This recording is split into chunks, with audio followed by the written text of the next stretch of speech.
తార్నాకలోని international students హాస్టల్లో మెస్ను వెంటనే ప్రారంభించాలని డిమాండ్ చేస్తూ హాస్టల్ విద్యార్థులు ఆందోళన చేపట్టారు.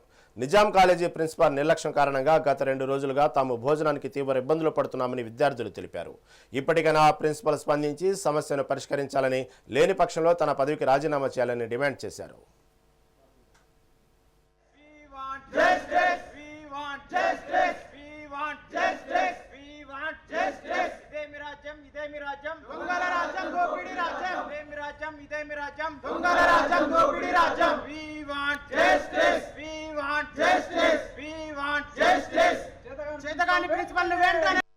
సో ఎందుకని ప్రశ్నిస్తే ప్రిన్సిపాల్ గారు మాత్రం ఎలాంటి స్పందన లేకుండా నా దగ్గర ఎలాంటి డబ్బులు లేవు, నేను ఎలా పెట్టాలని చేతులు ఎత్తేస్తున్నారు.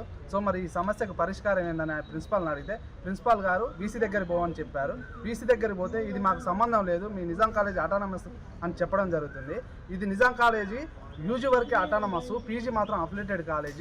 ఈ ఓఈ కిందకే వస్తుంది. ఓఈ నుంచే మాకు ఐడి కార్డ్స్ వస్తున్నాయి, ఓఈ నుంచే మెస్ కార్డ్స్ వస్తున్నాయి. అన్ని ఓఈ నుంచి వచ్చినప్పుడు మాది అటానమస్ కాలేజ్ అని ఎందుకైతుంది సార్? ఇంకోటి ఏంటంటే మా మెస్ బిల్లులు కట్టించుకుంటున్నారు. 10,000 కట్టించుకున్న తర్వాతనే మాకు మెస్ కార్డ్స్ కానీ మెస్ కానీ ప్రొవైడ్ చేస్తున్నారు.